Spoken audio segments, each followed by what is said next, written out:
Malam, perkenalkan nama saya Natalia Mira. Saya mahasiswa dari Universitas Nusa Cendana dari Fakultas Ilmu Sosial dan Ilmu Politik jurusan Sosiologi. NIM 1503030058. Dalam video kali ini, saya ingin mereview buku yang ke-12 dari tugas Sosiologi Terapan. Buku ini berjudul Taksonomi Masyarakat Informasi. Dampak teknologi informasi komunikasi pada individu dan organisasi telah dianalisis di bawah rubrik masyarakat informasi sejak awal revolusi komputer pada tahun 1960-an. Ini adalah pandangan sosioekonomi tentang dampak komputer pada masyarakat secara umum.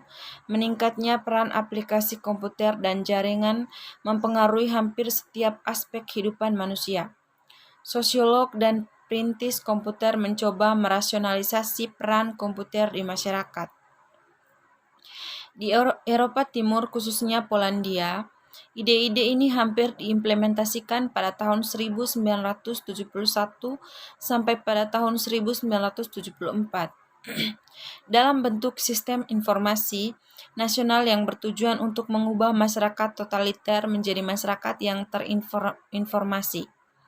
Proyek serupa, meskipun hanya alat perencanaan pusat, adalah subjek eksperimen di Chili. Presiden Allende mengundang ahli sibernetik terkenal Inggris Stanford Beer untuk menerangkan gagasan umpan baliknya untuk mengurangi kerumitan perencanaan. Tetapi pembunuhan presiden juga membunuh masyarakatnya sibernetik di Amerika Selatan. Di Eropa Timur, khususnya Polandia, Pawlowska pada tahun 1992 menawarkan 5 karakteristik masyarakat informasi berikut ini yang disepakati oleh sebagian besar penulis. Yang pertama, informasi materialisme, informasi sebagai ekonomi yang baik yang dapat dilakukan, dijual beli dan dimiliki. Yang kedua, teknologi informasi yang diterapkan secara luas. Yang ketiga, teknologi informasi integrasi dan dari berbagai jenis dari informasi teknologi. Yang keempat, status khusus dan pengetahuan. Masyarakat informasi dengan ekonomi informasinya terjadi sebagai hasil evolusi industri, bukan sebagai hasil revolusi informasi. Terjadi sebagai hasil revolusi industri, bukan sebagai hasil revolusi informasi, meskipun merupakan masyarakat kapitalistik yang sama dengan nilai-nilai yang sama, fokus pada informasi, meningkatkan kognisi manusia dan mengubah masa depan umat manusia dan lingkungannya, terutama infrastrukturnya, dan mungkin membawa perubahan dalam nilai-nilai kemasyarakatan. Masyarakat informasi mensyaratkan bahwa proses kognisi masyarakat tidak lagi terbatas pada produk reduksionisme, mekanisme, dan analisis. Dua, yaitu organisasi struktur tanpa hierarki di sebuah dinamis global bisnis lingkungan. Salah satu karakteristik lingkungan bisnis global yang disebabkan oleh dinamika besar perubahan pemerintah klien adalah kumpulan produk atau layanan yang lebih kecil dari jenis yang sama. Pada saat yang sama, bermacam-macamnya meluas, dan oleh karena itu semakin banyak bits kecil yang perlu diproduksi.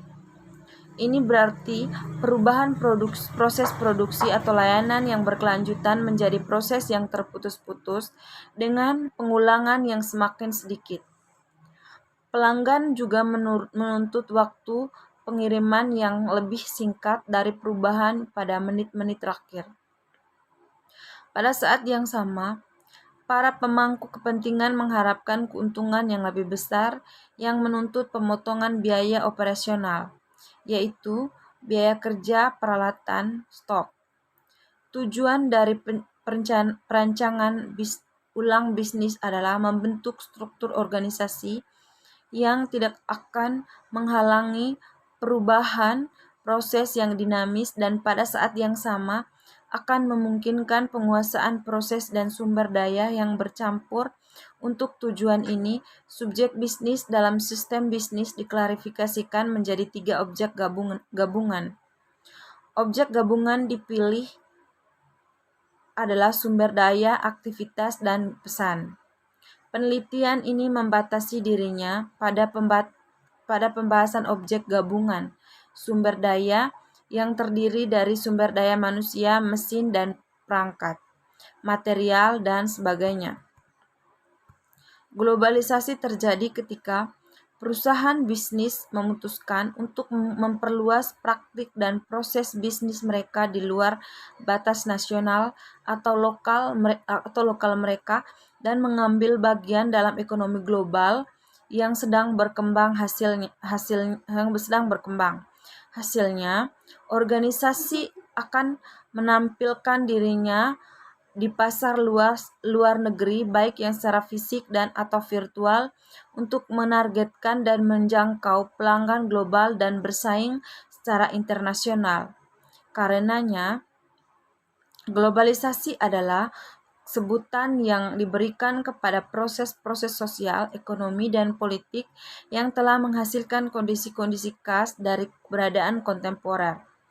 Persepsi ini memungkinkan untuk mulai membayangkan dunia sebagai satu ruang global yang dihubungkan oleh beragam kekuatan teknologi, ekonomi, sosial, dan budaya.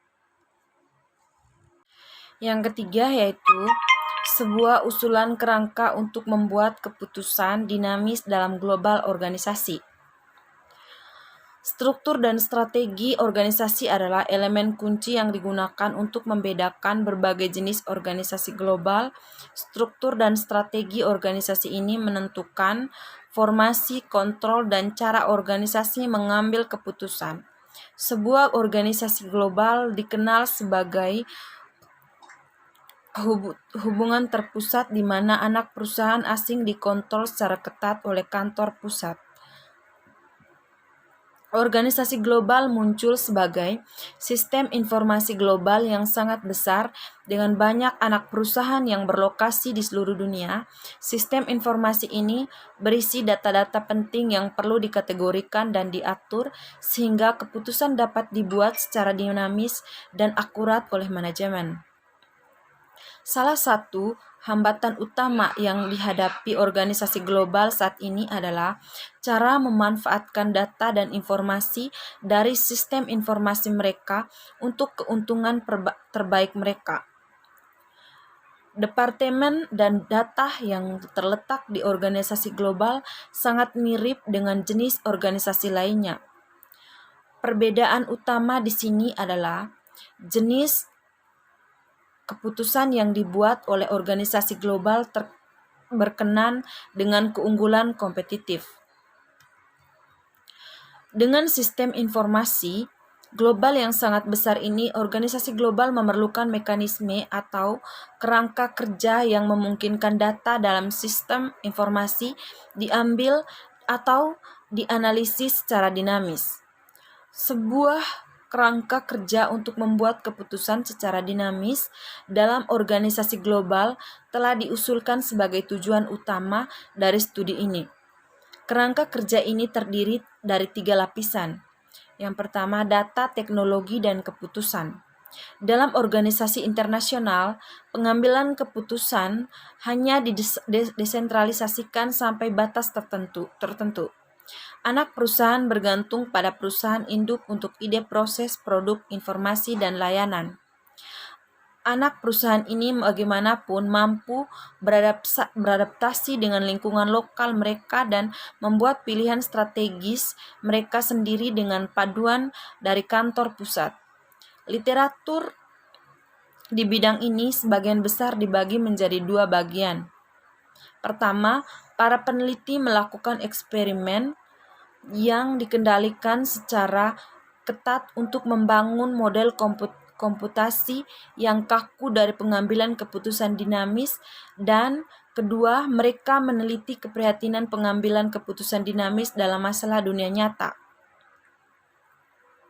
Departemen Organisasi Global, Data, dan Keputusan. Global organisasi yang dibuat di atas dari berbagai departemen yang bekerja bersama-sama untuk memastikan bahwa semua data dan informasi yang terupdate. Secara umum tidak mungkin untuk membuat daftar semua jenis departemen dalam organisasi global karena setiap organisasi terlibat dalam jenis bidang tertentu.